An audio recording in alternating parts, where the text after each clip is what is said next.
Сәлем қыздар, қалайсыздар? Бүгін арықтау марафонының 19-шы күні. Менімен бірге арықтап жатырсыздар ма? Бітуіне аз ғана санаулы күндер қалды.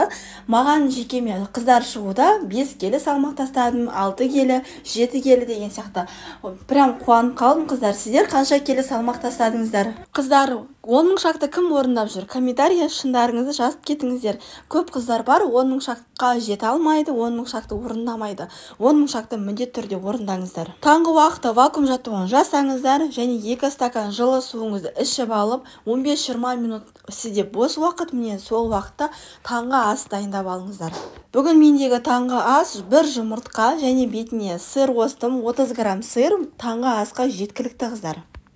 200 грамм сұлы ботқасы. Сұлы ботқасын ұнатпайтын адамдар да бар екен. Негізі дұрыс дайындасаңыздар, дәмді етіп дайындасаңыздар, сұлы ботқасын жақсы көріп кетесіз. Каналымда осы сұлы ботқаның жасалу видеосы бар. Дұрыс жасалу техникасын пайдаланыңыздар.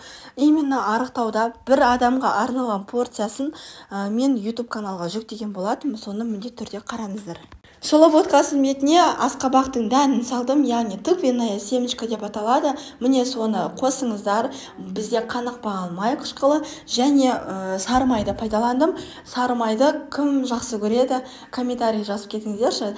Арықтауда сары майдан бас тартудың қажеті жоқ. Барлығын жеуге болады. 1 дана қызанақ және 30 грамм нан және бетіне сары май. Вот көрдіңіздер ме қыздар? Дәл осылай тамақтану бізге арықтауға кедергі емес, өте тойымды таңғы ас болады, күні бойы бізге энергия береді. Дәл осылай тамақтану сіздерге ұнайды ма қыздар? Кейбір адамдар бар, таңғы асты ішпейді, таңғы ас пен түскі асты біріктіріп ішеді, сонымен күніне 1-2 рет қана тамақтанам, неге мен арықтамаймын деп менен сұрап жататын қыздар да бар. Негізі ол дұрыс емес. Адам негізі арықтау үшін де, салмақ қосу үшін де жалпы тамақтануды дұрыстау керек. Міне тамақтануды дұрыстаған кезде ғана адамда арықтау процесі жүреді. Мен пайдаланатын май негізі президент майы, 82%-ын алсаңыз да болады, немесе 74%-ын алсаңыз да болады. Немесе булаев майды да алуға болады. Ал қалған майлардың құрамы таза емес қыздар. Мен тек қана осы 2 майды ғана пайдаланады екенмін. Енді бүгін менің түскі асым өзіме қатты ұнайды. Кім жақсы көреді? Орама, манта дегендерді кім жақсы көреді? Мен ондай тамақтардан бас тарта алмаймын. Мен міндетті түрде кешкі асқа дайындаған кезде өзіме түскі асқа міндетті түрде алып қоямын. Яғни 2-3 туы маған жеткілікті. Арықтауда қыздар 2-3 туы жесеңіздер, сіздерге бұл жеткілікті деп ойлаймын. Салат ретінде кез келген салатты пайдалануға болады қыздар. Просто мен салат дайындауға уақытым болмайды, жұмыста боламын, сол себепті қызанақ пен қиярды үйге көп алып кеп қойғанмын. Сол қызанақ пен қиярды жеймін. Бұлай қарап тұрсаңыз, менің ас мәзірім бір арықтауда жүрген, бір диетада жүрген қыздардың тамақтарына ұқсамайды. Тамақтану формуласына келетін болсақ, біздің ағзамызға белок, көмірсу, май, клетчаткалар қажет. Белокты біз таңғы асқа және түскі ас, кешкі асқа 3 мезгілге де жеуіміз қажет.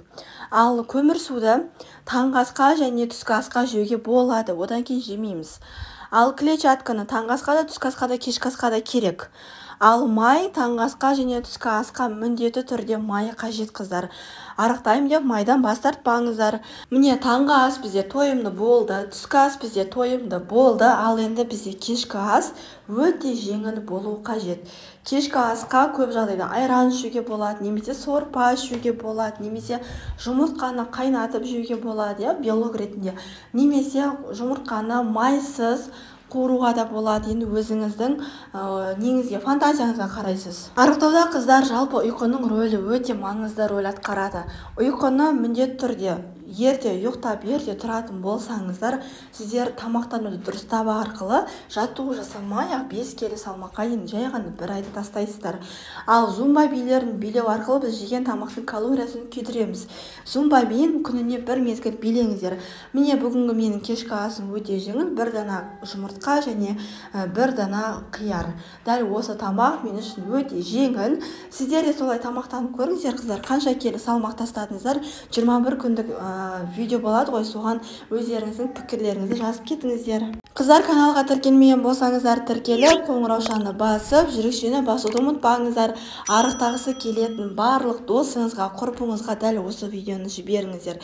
Бұйырса, әлі алдағы уақытта сіздермен тағы да пайдалы ақпараттармен бөлісемін. Сіздермен болған мен Айнагүл Жаманбай. Келесі видеода жолыққанша қыздар, бірге барлығымыз арықтап алайық.